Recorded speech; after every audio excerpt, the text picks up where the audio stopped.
Greetings, my name is Michael Cook, and in this particular video I'm going to cover a demonstration that I covered in a video that I posted a video last night which sort of covers this function that I'm about to cover. Um, Here's the video. Right, I'm not going to play it in entirety, but that is like the video that shows the code that I'm about to go over. And so what I want to do is sort of touch base with something I did a little bit more than a couple years ago, covering XAML and stuff. But I've made quite a lot of advancements in how to use XAML and how to apply it to PowerShell. And as such, I'm going to cover basically the function that's in that video that I just posted the link to. Introduction. In this document, I'm going to cover a utility that I've been designing to showcase my old Quake 3 Arena mapping portfolio, as well as my portfolio shows that I have a keen eye for design, whether that be graphic design, game design, drafting and design, network design, system design, or whatever ends in the word design that has something to do with A, computer or computers, or A, network or networks, and mathematics. Chances are I have experience designing stuff that relates to security engineering, as well as system administration, network administration, application development, virtualization, network and hardware administration, repairing hardware, or whatever. So here's my company background image. It's a 4K image, and these are some of the resources that are available in the module, Fighting Entropy.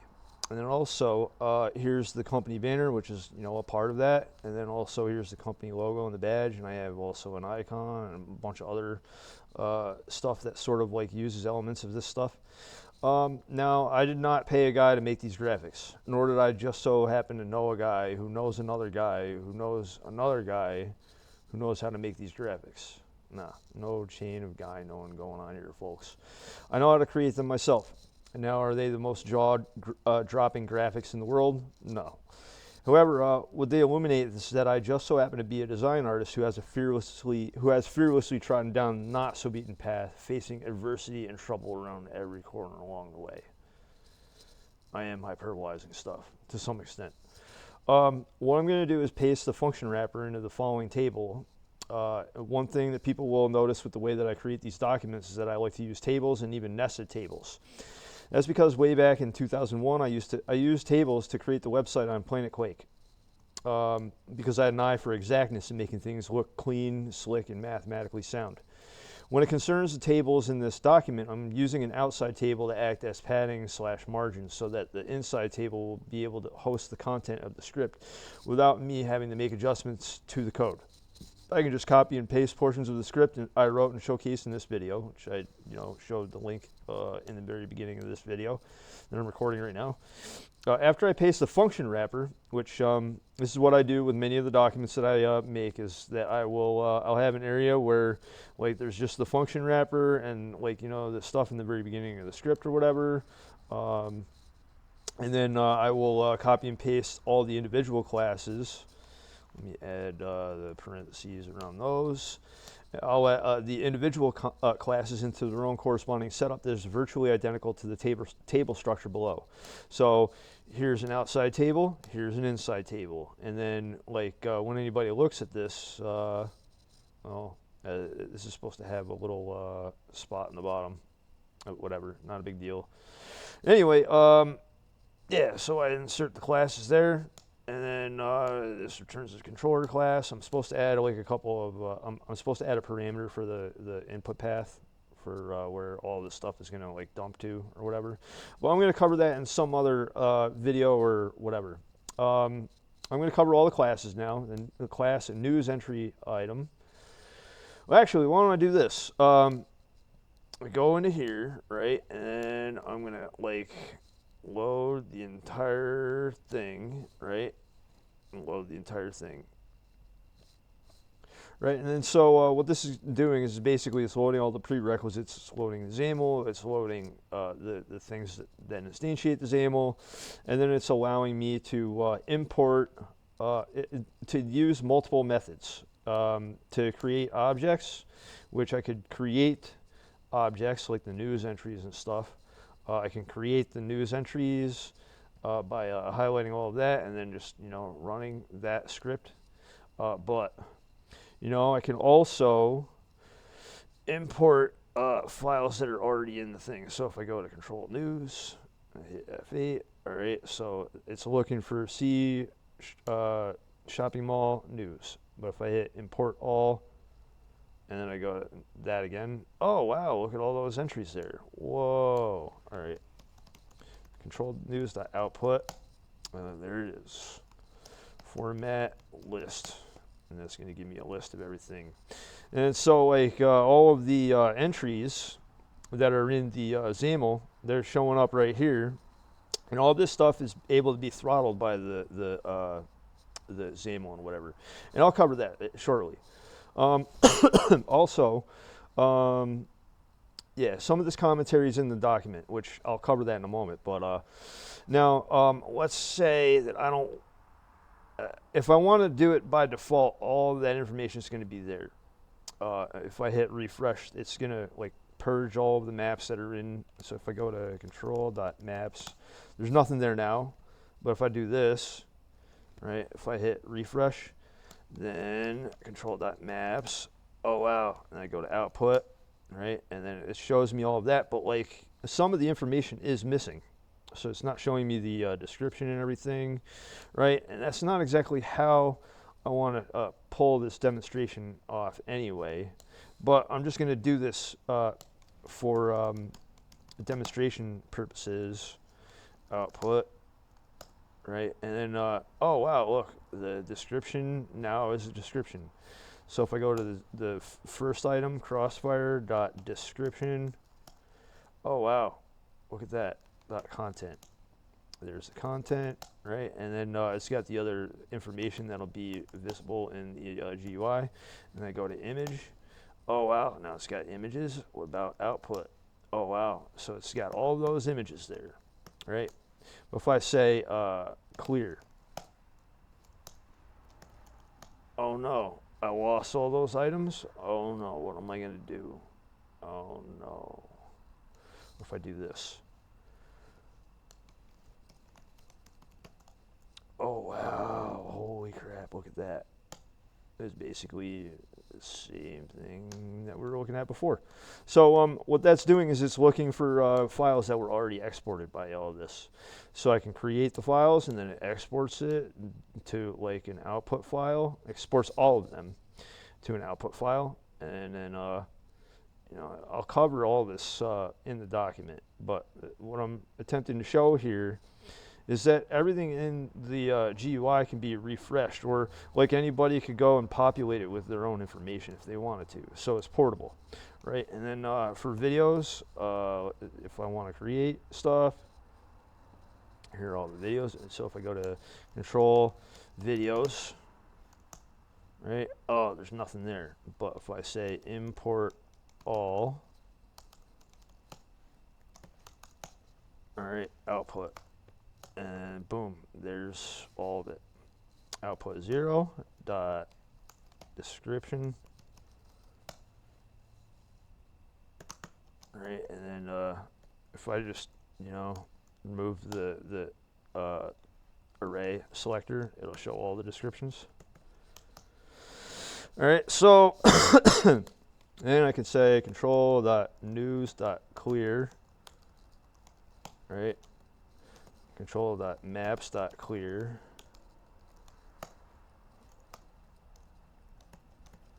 videos.clear,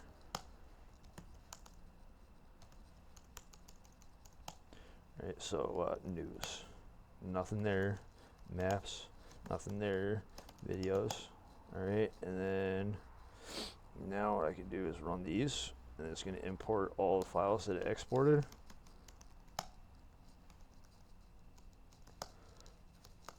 Right, there it is. Maps.output. And then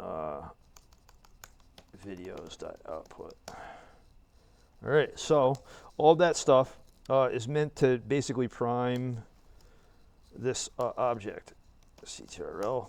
Right, so with the module property is basically accessing the fighting entropy module, which, I mean, you can run this without the module, but I'm not gonna like support it or nothing. So it's better just to have the module, and then it makes my life easier trying to like manage it and everything. So in this particular video, I did not cover like some of the new techniques that I've been using, right? XAML.names. That's using regex to extract all of the names for individual items that PowerShell can target within the XAML. If I say XAML, it's going to show me the actual chunk of XAML. You can see all the XAML code there, right? And then you can see some of the style objects that I use, and you can see like how I will visually set this up to be very minimally, to have the width be very minimal across. And that's mainly because I want to be able to paste it within this box right here in order to be able to I don't know, for like if I wanted to print this document out, even though it's 58 pages, it would make more sense just to access the document and then read it as a digital format. But you know, if I wanted to print this off and like show it to like a potential employer or a potential client or whatever, here's the XAML, right? That's all the XAML. And then, you know, why don't I cover like what's going into the here, where are you? I want to go to the XAML window thing. All right, so this is what I'm showing right now. That yeah, I'm not gonna have a heck of a lot of room here. So that object right there is that object right there. So the hidden, the XAML property is hidden and the XML property is hidden, but names is shown, types is shown, node is shown, IO is shown. Exception is, I believe, new. I don't think that I had it in this whole format beforehand. And then also, because this is part of the module, like it'll load the assembly needed for the Windows presentation framework, so you don't have to call that ahead of time or whatever. And also, like I've thought about like updating this particular class here and stuff, but I don't know. What I want to do is show how XAML.types. Oh wow! So like I've shown this in some of the newer videos that I've made. What this class does is, as the XAML that has names, the named items, whenever they're added to the IO, the window object, what happens is that it's creating an array, and then it's tying like the types. So I can control everything, types 0.control. Right, and that it's basically the same thing as me using io.newsList. See, same object. Now, what is the advantage there is something that changes on a moment-to-moment basis. So if I want to look at the code like right here, I'm going to want to use the property names because that's going to make a lot more sense. But if I want to like, if I want to scroll through a whole bunch of stuff with a name that matches, start video. Oh wow, look at that! And then like I can actually like procedurally handle all of those objects by using that little string right there. A little inspiration from Tobias Weltner actually caused me to start thinking outside of the box like that. So allow me to explain what's happening here. The property is name. And so this is a property of this class right here, or at least this is an array. It could be a single item or it could be a group of items. But wherever the property is name and it uses a match, which is a regular expressions match, caret indicates the beginning of the string, and then video indicates that it's going to start with the word video. And then as you see right here, it is filtering out perfectly, and then you can like apply like whatever. which I'm not going to get into the nitty gritty of how to do all that in this particular video, because what I really want to like talk about is where did I leave off here? All right, so I can cover all these classes in the script, which I'm going to. Why don't I cover all of these as I'm going through though? So each of the news items that shows up, right? I can use this right here, and it's going to add. This right here is a single news post item, and then this right here is the news entry list. This is a news entry item. This is a news entry list. So this is holding a property for where the path is to the directory of news entries, and then it's saving everything to the output, right? And then clear is going to clear the output, which basically sets it back to 0. And then if I want to add a news entry item, then I only have to add the date in a string format, the title in a string format, and the content in a string format. And basically this is going to be a here string, the content, unless it's a single line. If it's a multi-line addition, then yeah, basically it's going to be indeterminate one way or the other. Now the string, actually I don't think it's actually splitting up the content of the string, but that's okay. This is irrelevant. When all of these items are added, the date entry is going to be converted into a date time object, and then this is going to allow me to be able to sort everything by the real date. And then you know, in this particular news entry list, once all the items are added, right, export is going to, like, every item that I've added is going to allow it to export to a file. Right, it's going to have the item, it's going to be able to select it from the output with the index, see that, index, and then target, it's going to create a path that uses string interpolation there. The string interpolation is going to use this path, and then it's going to convert, it's going to use item real, the date time, to string year, month, date, day, right? And then it basically keeps this all in perfect organized format. Problem is that if there's multiple entries per a particular day, then I have to think of a way to like add another unique identifier there, which I'm not going to do that right now, considering that like this is pretty much done. It was showcased in the video and everything. Besides, like typically you wouldn't want to add like a news entry, multiple news entries in a single day unless you're CNN or something. If it's just a small mapping website, you're not going to really put multiple updates per day.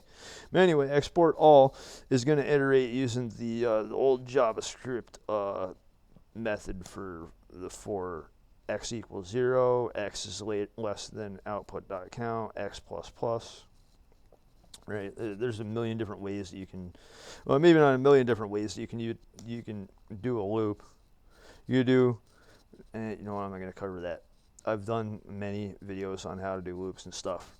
But anyway, then import, right? So like if I import all, right, it's going to clear everything that is in the output.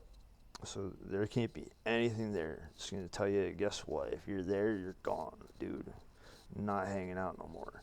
And then what it does is it captures everything to the variable, list variable, right? And then it's going to iterate through each item in the list and then import it by its file name. And then as it's importing by the file name, it's going to read all the lines. It's going to convert it to a JSON object, which deserializes it to some extent. And then this add is going to basically add it to the output. And then, yeah. The deserialization of this particular object isn't as complicated as the others. The map item, that one is a bit of a pain in the neck. So when it concerns my maps that I've made, you know, all of these maps were made more than 18 years ago. Well, that one was made almost 18 years ago and finished. And for like a couple years I had that one, which I didn't finish. and then I finally finished it when I was attending ITT Tech in 2004 to 2006. And this is an enum. Enums are basically, all it is just a string, and for whatever reason you can't start an enum item with a number, so that's why the dash is there, which, whatever. And then you got the map entry description. So basically, map entry name, I'm going to cover the actual items that go into this particular object, the map entry item. The map entry description, so the name, the description, the image item, the image list, and then map entry item. So this particular class right here contains all of those four classes. Anyway, allow me to talk about this.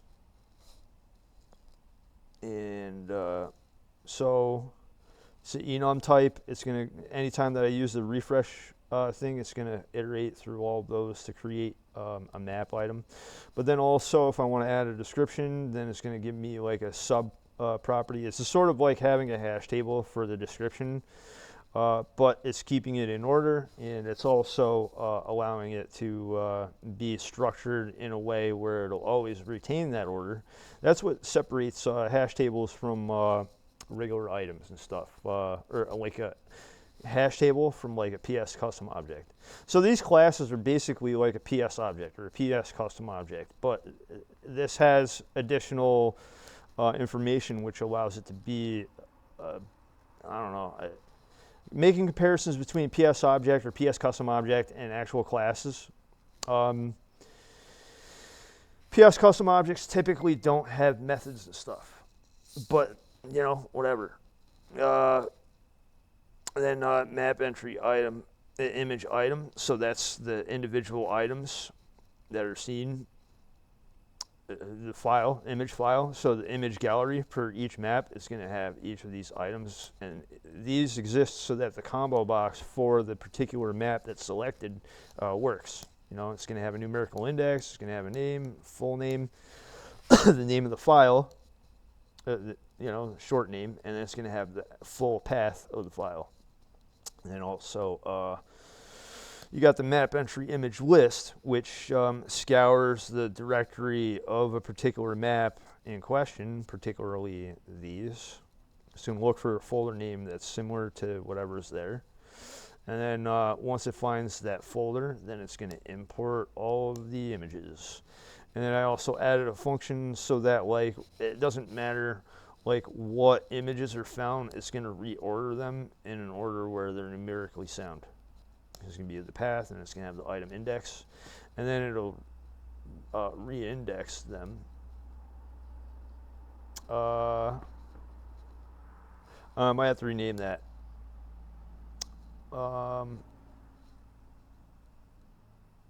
Re-rank isn't there, which yeah, I don't know. There are some inconsistencies, but I mean, I put this thing together like in a single day, practically. And then anyway, these map entry items. So this is actually a pretty complex object. It's got the index, it's got the name, it's got the title, right, and it's got the actual date that the item was made, and it's got the build time, which is a string, and then it's got the amount of time that it has been around, and the age, and yeah, so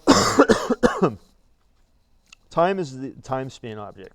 So it's going to convert like the date, the string date of the build time, and it's going to convert it into total seconds, and then it's going to determine how many years, months, days, weeks, years, months, weeks, days, hours, minutes, seconds that the map has been around. And then it's going to have a path to like the folder where the map entry was found, and then the description is basically a file, a text file, or maybe not. No, the README is the text file, and the description is basically what I'm adding to it with the method below. And then the archive is the PK3 file, and the images are basically the screenshots, right? And then map entry item. As you can see, there's the first way to the parameter switching, and then there's a second way of parameter switching. So this constructor allows to have like a deserialized object be as the import, and then it's going to reinstantiate the information based on the information that it receives, right? And then it sets the date and the title there. You know, trying to describe this to like novice PowerShell users is probably going to be overwhelming, but to like the moderate and advanced level PowerShell users, or even like guys who write with C#, guys or girls who write with C# or C++, some of this stuff will make a lot of sense. And you know, get age is probably the most complicated thing that this class does. You know, when it sets the when you set the path, use this method to set the full name of the path or whatever. It's going to set it to the full name, and then it's going to create an image list with the full name, and then it's going to import any images that might be in there, and then it's going to get a child item for any file that's going to say PK3 or text. It's going to use a switch, which could be a regex or just, you know, this right here. It doesn't have to be regex. It's gonna, if the extension is PK3, it's gonna set the archive to that file. If the extension is TXT, it's gonna set it to that file. And doing it this way avoids like errors happening, right? And then also same with this, avoids errors happening. If the README file isn't there, and then it'll set it to NA. And then set the description.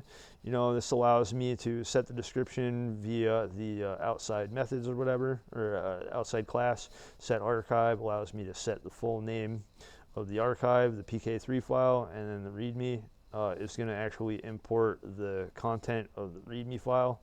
Now, because like this particular line overextended or basically had line wrapping, that's why I formatted it like this. But typically, I would write it so that it just stays in the same like format as that.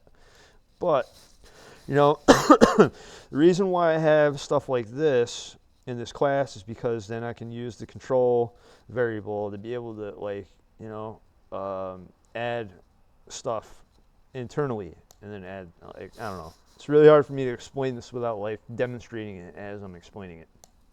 Now, get age. Now, I said that that is probably the most complicated thing that this particular class does. Right here's this is basically what you would call a constant, or yeah, it's a constant. It's really there's no need to have that up here. What I could do is I could create another class that's like map entry constant, or I could also just leave it the way it is and have the variables there. The floating point value of a year in days, it's 3652425, and then actual floating point value of a month in days is 30.436875. Right, and then years, months, and days. It's nullifying those variables, and then the rem year is getting this time dot days, and then it's getting the remainder of a year. So it's calculating that number right there, and then the rem year is going to go into this calculation here. It's going to remove the remainder. So basically, I could copy and paste this right where that is. You know, like I don't know. The reason why I have it written the way that it is mainly because it makes sense visually. But this is the process of like extracting like the number of years, the number of months, the number of days, the number of hours, the number of minutes, the number of seconds from all that information, and rounding up the days to like the nearest day or whatever. All right.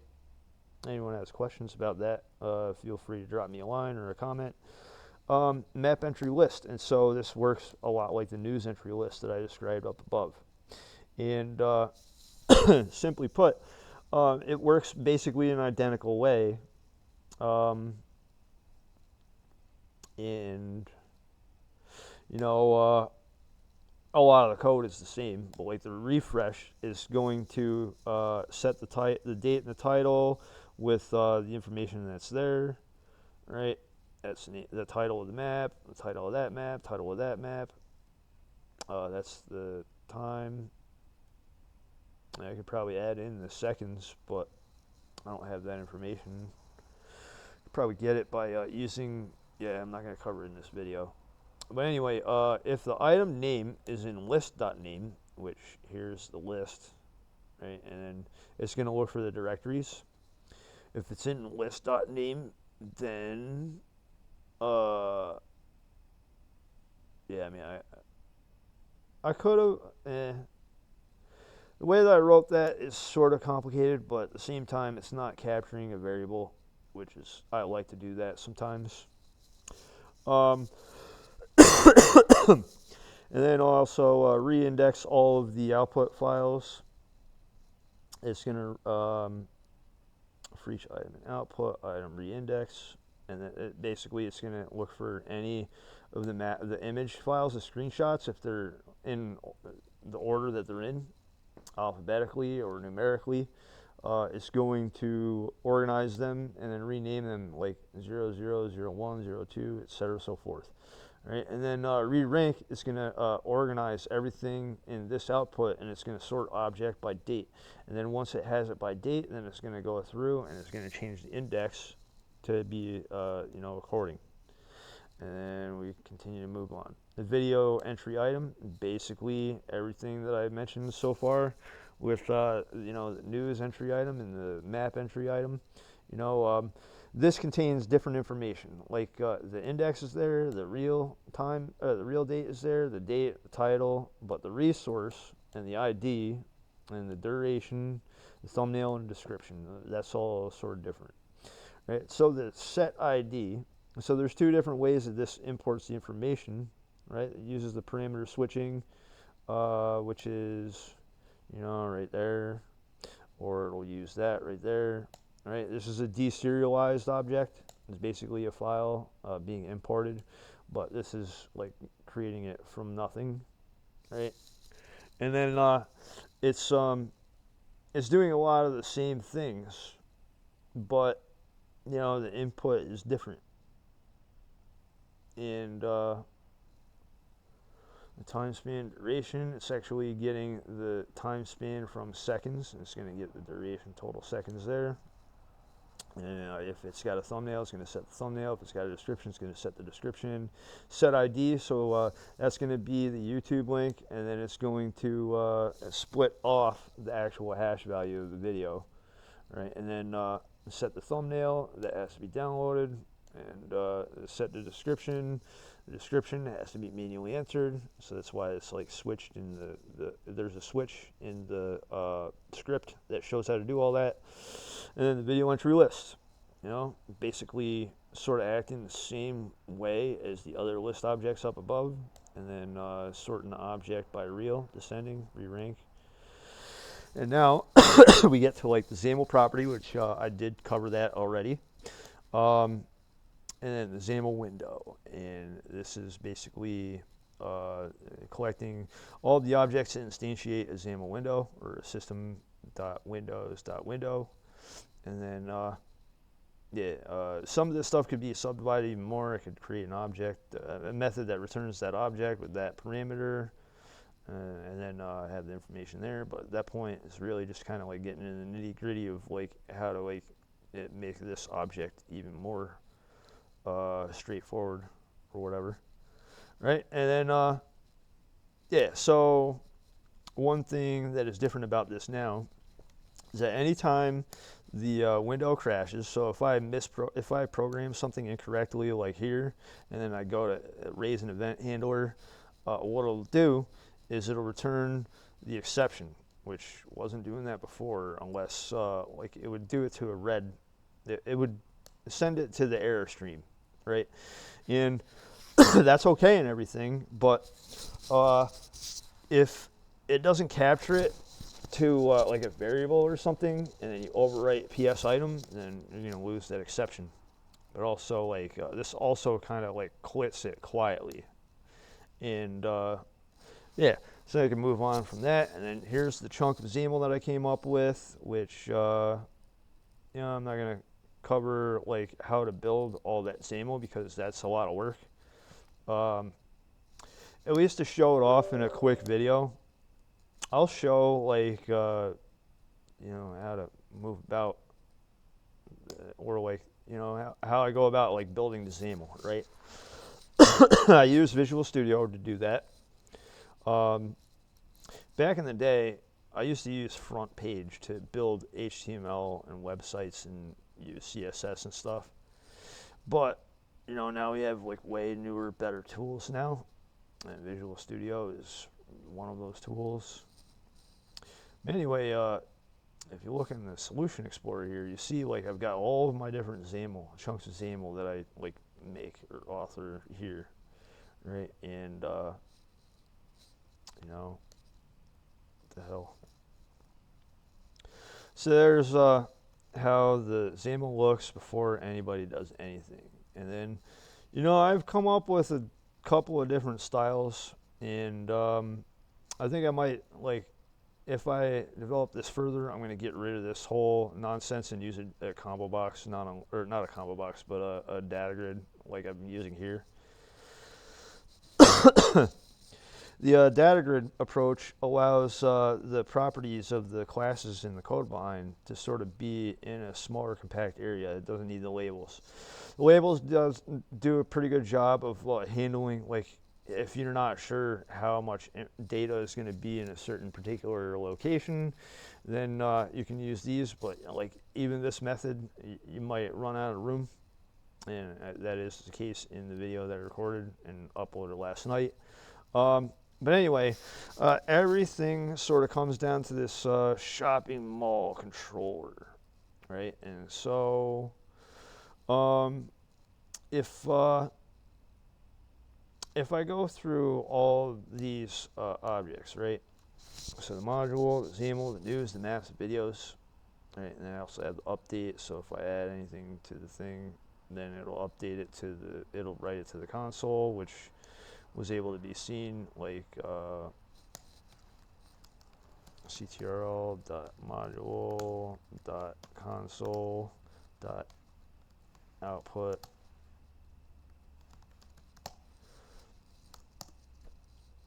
Yeah, so basically the console, whenever it loads the module, it's gonna like look for all of the stuff that's in the module, right? And it's got the hash value and everything. It's gonna be able to validate it. So control.module.validation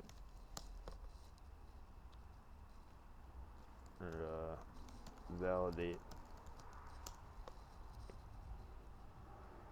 Right, and so 2 files failed validation, which means that I need to fix that. But I have a pretty good feeling I know why that's happening, and it's not a priority right now. 2 files failing validation would be a serious grave error if I worked at Microsoft and they were worried about CVEs or something like that. But they make big cheddar, so anytime they have files failing validation or whatever, they're going to hop on it like, I don't know, like nothing. They're not going to waste any time doing that. But anyway, you got the dump console, which dumps it to like a certain path or whatever. And then some of the stuff I'm not even really using. But here, let's say control.module. Hold on. What was it? Dump console. Control the dump console.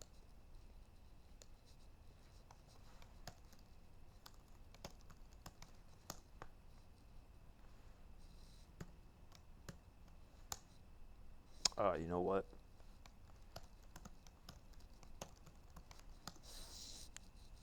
Well, I'm gonna have to like focus on that at some other point. It's not a huge priority to do that. It is in the document, and that will fail. But yeah, and you just need to add module.console.finalize.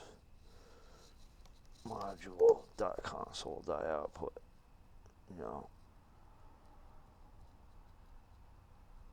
Like I said, I'm not even really using any of those. Well, anyway, yeah, some of this stuff would be pretty important for if I needed like the console to be returned or whatever.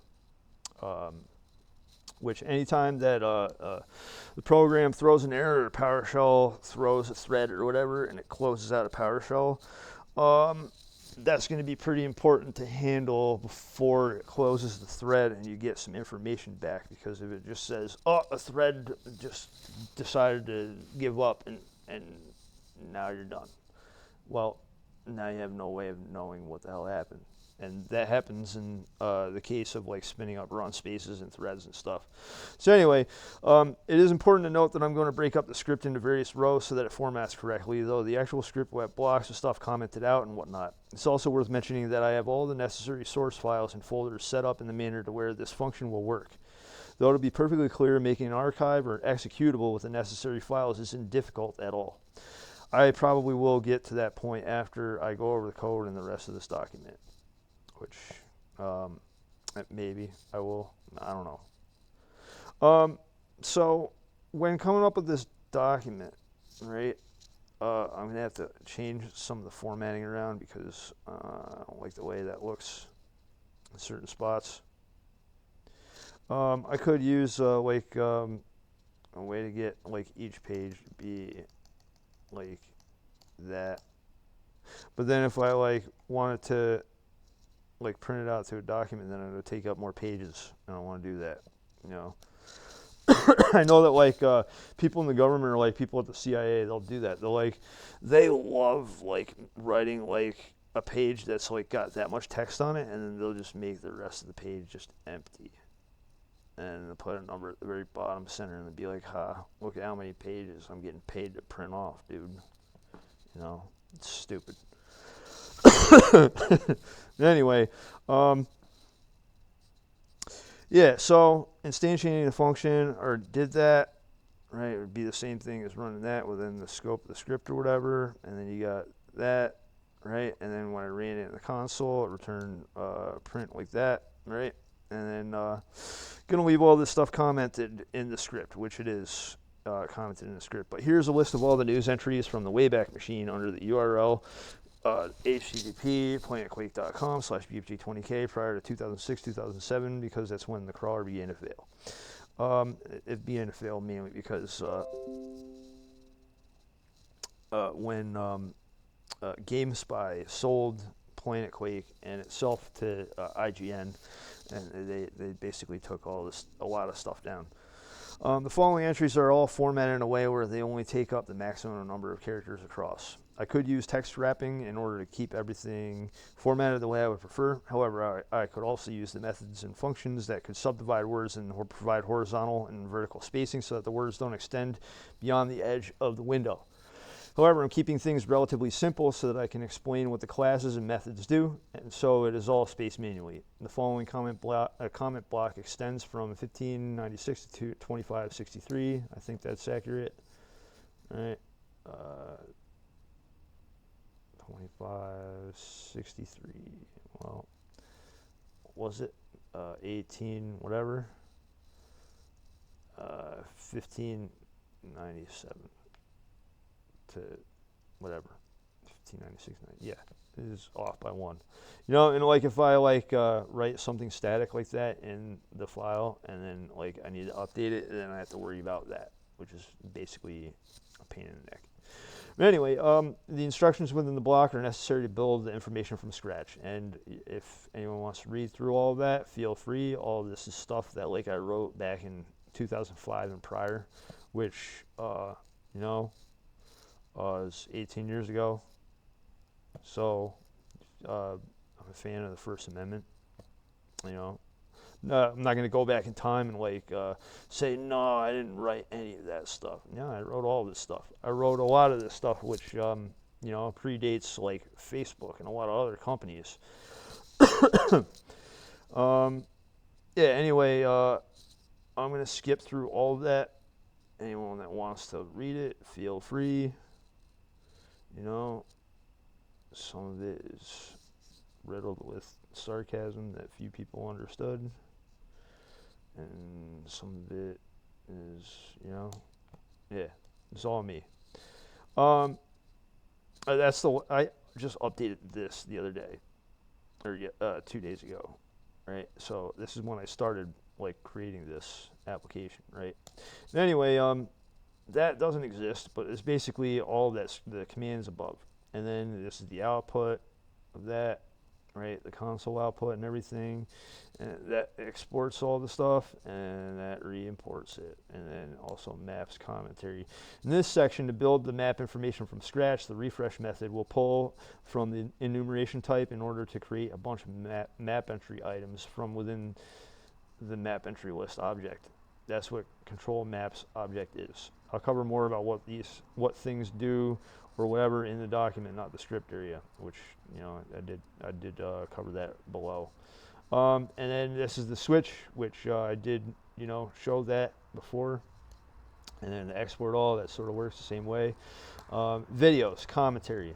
So in this section, YouTube didn't exist until after the website I once hosted had existed and was relinquished from existence by the change of ownership between GameSpy and IGN. Many sites remain, but I explicitly remember when people at Planet Quake were like, "Hey, bro," and I was like, "Sup?"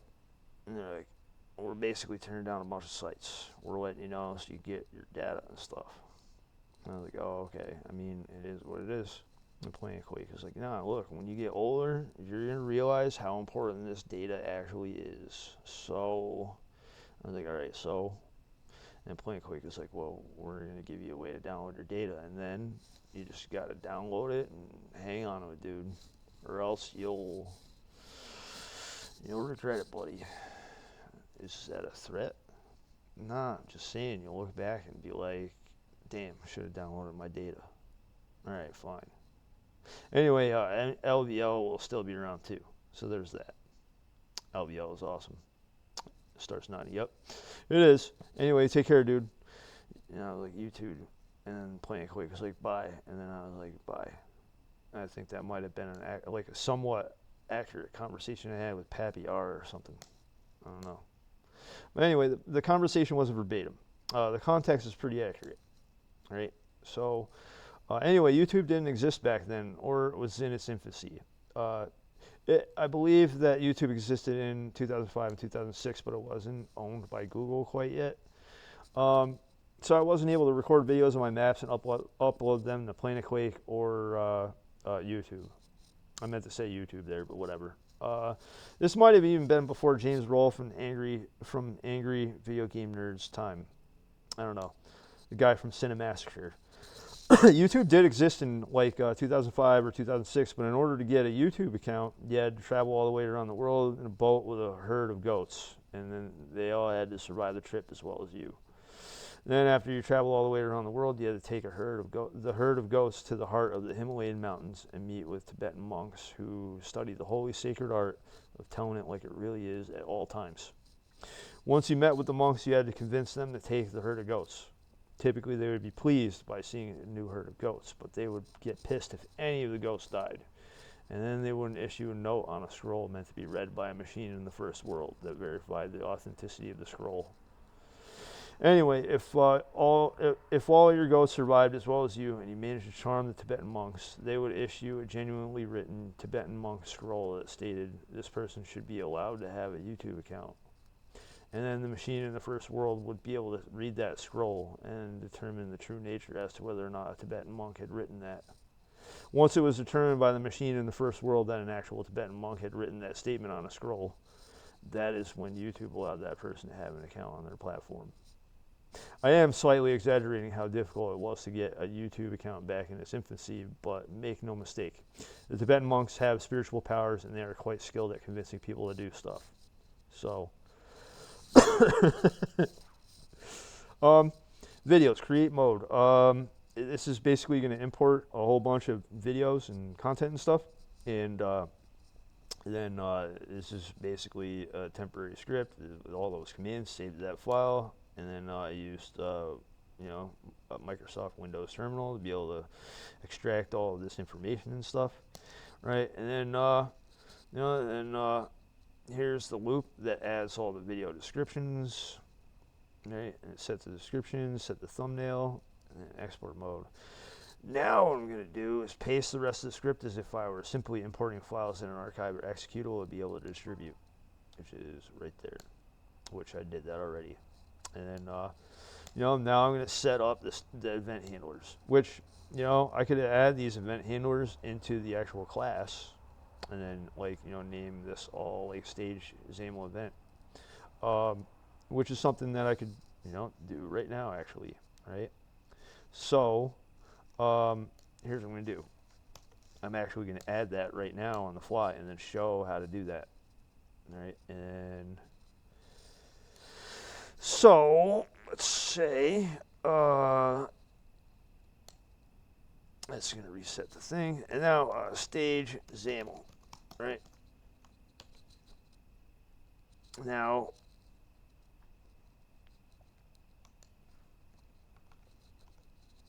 one thing to note here is that if you do this method, you have to do this.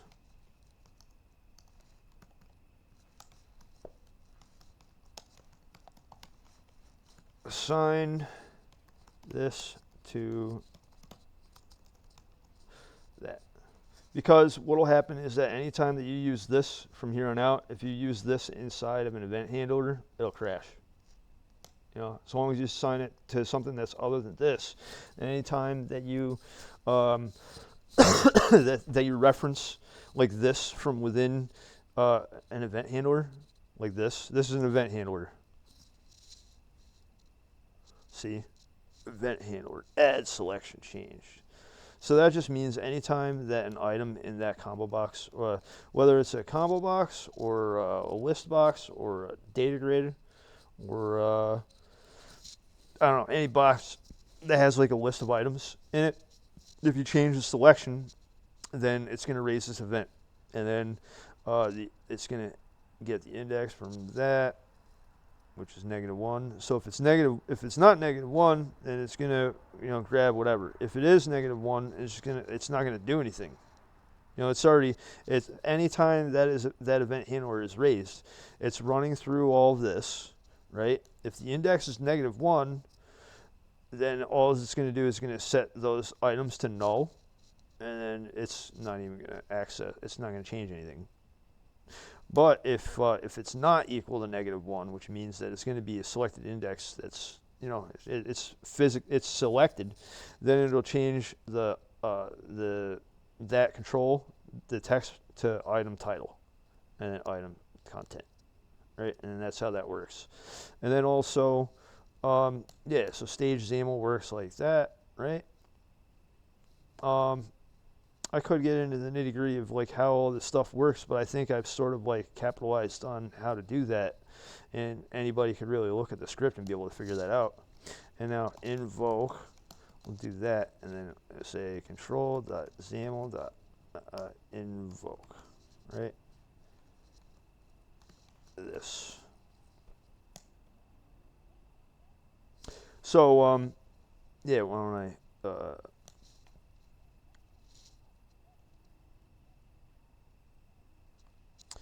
if I go here, ctr the stage XAML, and then invoke. Now, screw it.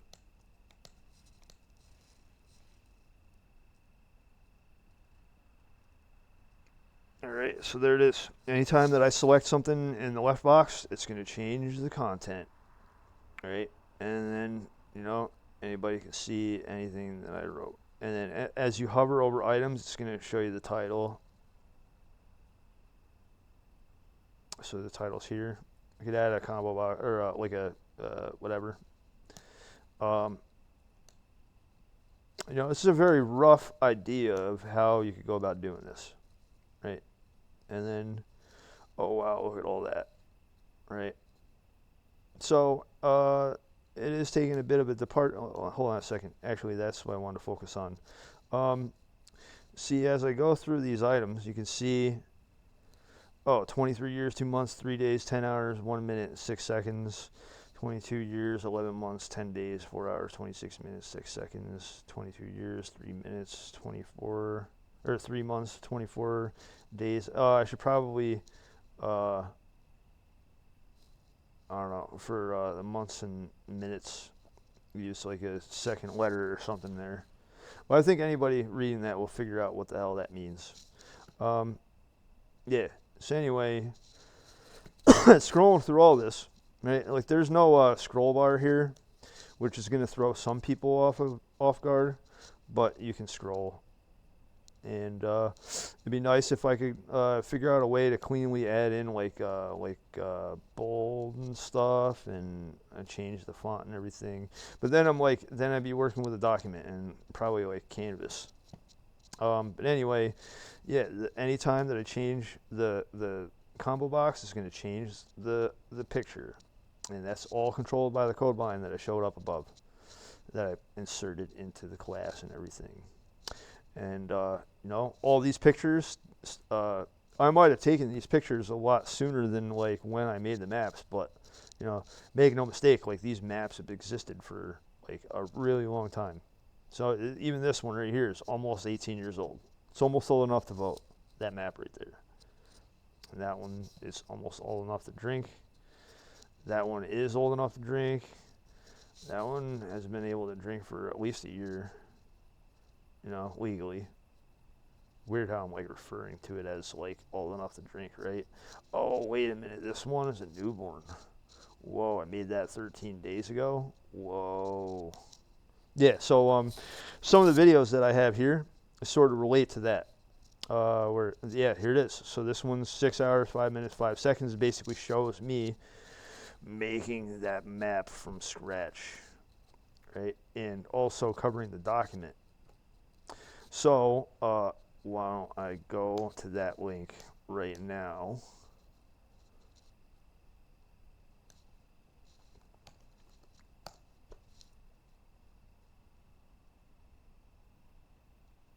Oh, wow, look at that. So one of the things that I like to do is create these markdown files that sort of link together like videos, documents, pictures, and links. And here's the bunch of videos and stuff.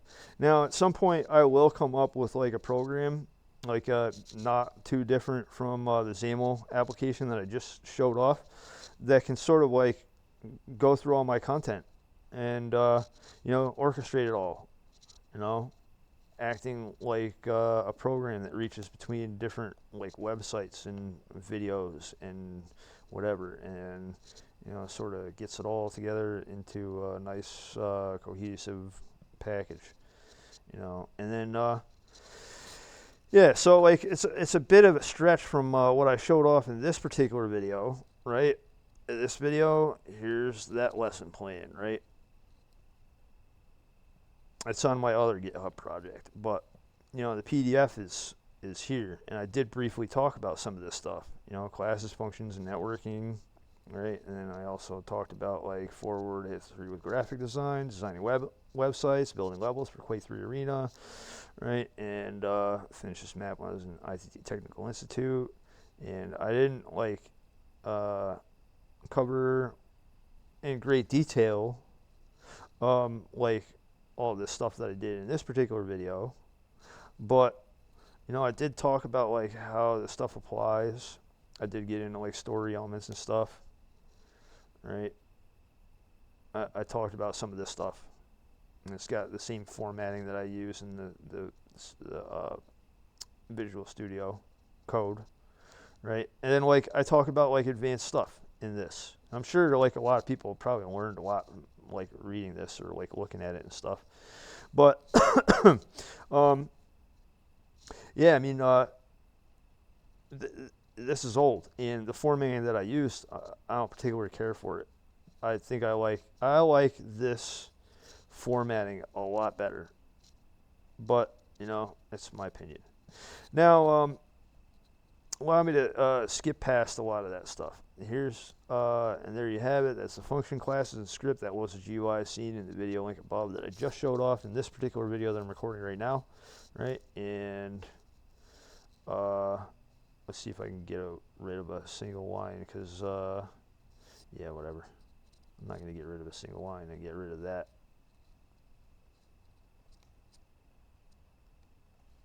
Let's do that. Anyway, here are some pictures of the GUI in general, which I don't really have to show that off since I showed like what it does in this particular video. And the images, they're gonna look kind of bad because it's like zooming in. But like if you were to look at this document on a phone or whatever, then it's gonna scrunch all this stuff down.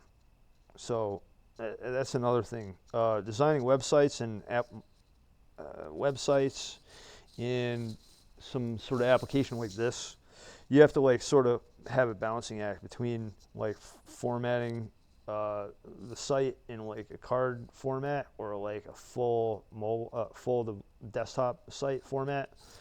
You know, typically anybody that's using a desktop to access websites and stuff, it's going to have more room and stuff. Whereas with a mobile device, you might have the same amount of room, but it's going to look weird. So, you know, here's some pictures of the GUI in general.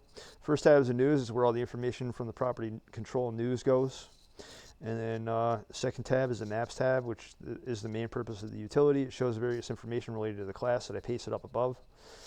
And then, you know, the third tab is the videos tab, which shows the thumbnail, the title, the resource, the duration, and then you can click the launch button and it'll actually open up like your web browser to that link, right? And then, you know, the description available on the YouTube is there. All right, and I'm sure there's an API that could get that information from YouTube like into this application, but I haven't developed that, nor have I like paid for access to something like that. It doesn't mean that I couldn't implement something like that, but you know, for the sake of brevity and everything, the third tab is the videos tab, which is a new idea that I wanted to implement alongside the maps. The videos do a lot to showcase what I'm working on in a live demonstration format, not unlike what I'm doing in this particular video right now. Some of the videos are just me playing Quake 3 Arena, attempting to take on some sort of speed record, though to be clear, none of my attempts are 33 minutes, which is the current world record, I believe. 33 minutes and like, I don't know, 7 seconds or something. Dude's pretty nasty. Fourth tab is the About tab, which is supposed to represent stuff in the control contact property, which is unused, so I didn't use it. I was able to recycle components of another GUI that I worked on, Get Viper Bomb. Now, to explain what everything above is actually doing, might be best to start with the controller class, which is why I started with those. Both those commands do the same exact thing, but the function wraps everything. The difference is that the wrapper is basically like a package. Everything inside the package is accessible, and the content of the package stays intact as long as it's not opened up. Whereas if you take all of the above classes and paste them into the script editor, then you have access to those types directly. Not unlike if you open a package and then you have access to its contents. It's just that you won't be able to call it a package anymore if you do that. Now apply the reverse concept to how a package and its contents can be accessible without actually opening the package at all. And that is the purpose of the number of methods and accessors that I've used. The controller class acts like a tree trunk. The individual classes aren't all accessible by the tree trunk itself, all of them, but rather its branches. Each branch is basically a property of the controller class. So like the news, maps, and videos, those are branch properties. The XAML, that's a branch property. Module, that's a branch property. And then the base is basically just a string property, but I could expand upon that if I wanted to. And then, you know, a module that accesses the function getFE module for various logging and information purposes. Base, that is where the function is looking to establish the root of the file system tree. And then XAML, that is the GUI portion of the controller class, which allows information input, output, and validation. News, that is the list object that allows news to be created, exported, and imported. And the same thing with the maps and videos. And the contact is unused because various properties in the module already provide that information. The module contains so many methods and functions that I won't cover in this document because I spent a lot of time developing and refining it to do a lot of work related to system and network administration. However, what I can say is that the most pertinent thing that it does here is allowing access to logging and development information.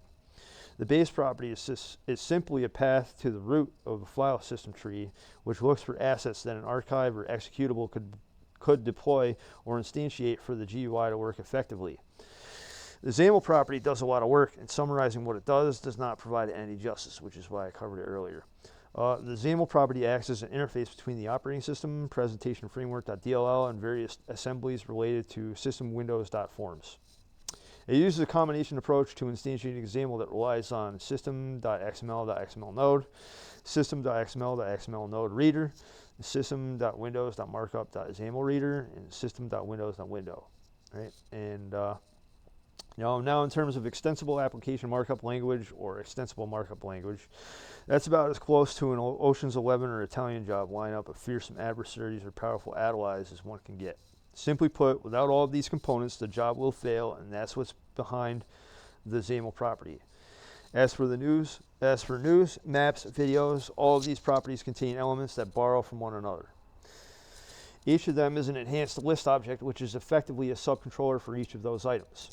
They each allow for items to be created from scratch, exported to file and serialized, or re-imported from a file or deserialized. Serialization and deserialization can be pretty tough unless you know how to use patterns and parameter switching, which is why some of the items have multiple constructors. With one approach, you can create the object from scratch where you're inputting typical information such as index, date, name, title, content. With the other approach, a file is found based on some regular expression criteria, and then the file's path allows system.io.file object to read all of its information and convert it into a JSON object, or it could be an XML. It's basically, they're pretty interchangeable, but I'm not going to talk about that. Both JSON and XML objects lose a lot of functionality whenever an input object is converted into a system file object. However, by using that as another input object and feeding it into the original object via parameter switching, then it can utilize some of the serialized information back into the correct object, and it can even make new calculations in that process. For instance, handing the original map date build time to the map entry item object will convert each date time object back into a time span object, which then calculates the age based on years, months, days, hours, minutes, and seconds from the moment that the file was created, whereby showing an age 22 years, 6 months, 14 days, 17 hours, 54 minutes, 32 seconds. Might not look like it's that much work to get that age range from a date time input string, and as long as you know how to use mathematics, then it isn't. If you don't, then it is. Now, here's what happens if I expand the property news control.news.output format table, and this is the output is truncated, right? And here's what happens if I expand the property control.maps.output format table with select object. I selected those properties since it was overflowing and I had to truncate. And then here's what happens when I expand control.videos.output. With select object, using those, selecting those properties, right? And now I've added multiple ways to add items to the entire controller class. One way is to reach into the subproperties of news, maps, videos, and add the items that way. The other way is essentially doing the same thing, except this method reduces the complexity by being named the intended result. And in either scenario, the grammatical way of performing the addition makes sense visually. That's basically the thick and thin of it, making the methods basically make grammatical sense. If I want to add a news entry, then I can use control.news.add. I could also use control.addNews, but I didn't cover that in this document. And the reason for that is because I'll get into that at some later point because I'm going to revise this at some point. Same goes for control.videos.add. I can add, it's going to show the parameters. If I want to add a news item, then it's going to show those parameters. It's going to actually, by using this method, it's going to automatically insert the index, right? And that's the point of having some of this stuff, so that it's not making any assumptions when it is making assumptions, but it's making the fewest possible assumptions in order to insert the index and the date and the title and the content, right? And though the parameters differ because the items aren't going to show the same thing, however, when it concerns control.maps.add, that's not a valid method. Excuse me, that's not a valid method. Why? Well, because that object is a lot more complex than the news or video entries. Here's what the full weight of the maps items are in control.maps.output. map items. Get rid of the S there, right? So like this is the full output of the what I just showed. All right, that's a full list right there with the information, and there is still nested information and objects within each of these items. For instance, if I select the first object, use item, cast it to the first item in the maps.output, and use item date. It's going to show the item date. It's not going to show any of the seconds because I didn't add that. And then item time. So it's showing the total number of seconds, or even like milliseconds. Right, and then with that number right there, I can calculate how many days, years, months, weeks. I don't think I did weeks. I think I just did years, months, days, etc. And then the item description sort of showed that before. The item image is going to show the output there. It's going to show the strings or the names of each of those items there. And then image output is going to show all of the items. So the combo box in the GUI is going to show those indexes, and then it's going to link to that, right? All right. Anyway, this information is really important if you want the image gallery to work properly. Now the website, the code behind on a website is doing literally the same things, getting all the information ready ahead of time: a file path, directory permissions, access control, security certificates, HTTP requests, assemblies, drivers, physical access, and a whole bunch of other stuff. And the browser is doing a lot of heavy lifting because all of that stuff needs to be called into memory upon demand. Whereas with XAML, Extensible Application Markup Language, everything is leveraged by stuff in the Microsoft Windows operating system. Based on some of my observations, Silverlight is based on XAML, though to be perfectly clear, Silverlight is meant to provide extended capabilities to a browser regardless of what operating system is accessing the information. If I'm wrong about that, please clarify that. There are a lot of technologies that attempt to do this, HTML5, CSS, JavaScript. HTML5 is pretty advanced. I'm not gonna write off how advanced HTML5 is. It allows playing a video natively. You used to have to use Flash or Shockwave or whatever to be able to do that, and now it's native. And then also you got cascading style sheets, and then you got JavaScript, which is sort of a nightmare. It's got a lot of security vulnerabilities. A lot of people use this, but it's a haven of destruction. That's why I dislike it. I can write JavaScript. Don't get me wrong. I'll write JavaScript if need be. But, Razor, Blazor, WebAssembly do a lot to leverage components of the operating system as well. And, I have made websites with Razor and Blazor before. If you're facilitating stuff online, like traversing databases from remote locations via secure session, allowing clients into their online banking account, then it really pays to know all of these things in and out. Because the contrary is that someone may take advantage of a security or application vulnerability, and it is a serious liability to allow someone to be victimized by something like that. Though to be perfectly clear, even though this application is nowhere even remotely close to that complex, establishing further principles that I've just described would make it as complex relatively quickly. In conclusion, I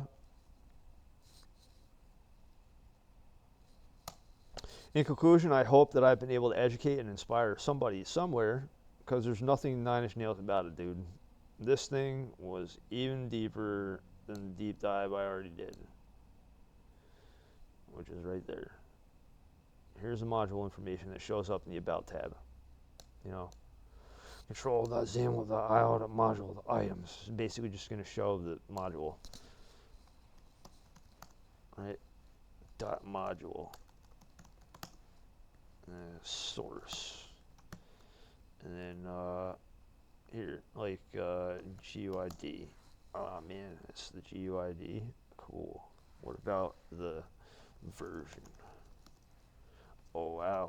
What about the OS? Oh wow, cool. Output dot property. It's going to show all of the output properties. right? So like some of this stuff is probably like excessive. You don't really need access to all of this. And you know, go back to this root.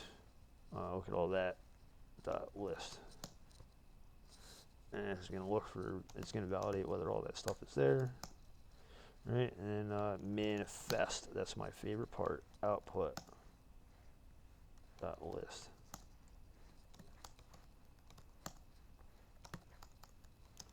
What is it? Oh, hold on. That's what I did. So there it is. Format table.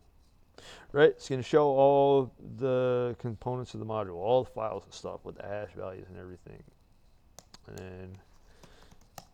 then control dot module dot registry. So this basically acts as an accelerator for being able to load the module. You know, it's going to load, like, it's going to show where the file is, the manifest, right there, and like where the module is hosted in the operating system or file path, and the resource and the registry path. It's going to instantiate like the module based on that. And you know, a lot of this stuff is just deployed like immediately as soon as the module is installed, right? I'm not going to get into all of that. XAML, I did cover that. .io, right? And then like you got a whole bunch of like items, right? Some of some of the properties for window, they can be overwritten by writing your XAML a certain way. So if you write XAML and it overrides like a default property for window, it's going to cause problems. And that's sort of the reason why like I started coming up with this idea that you know, to use the types a bit more, because this keeps all of these properties separate from the window, you know. Yeah, so there's that. I think that's about it, you know. Output. Yeah. So anyway, that is going to do it, I think. If you liked what you saw, feel free to like, comment, or subscribe. And, you know, yeah, it's not open that. And thanks for watching.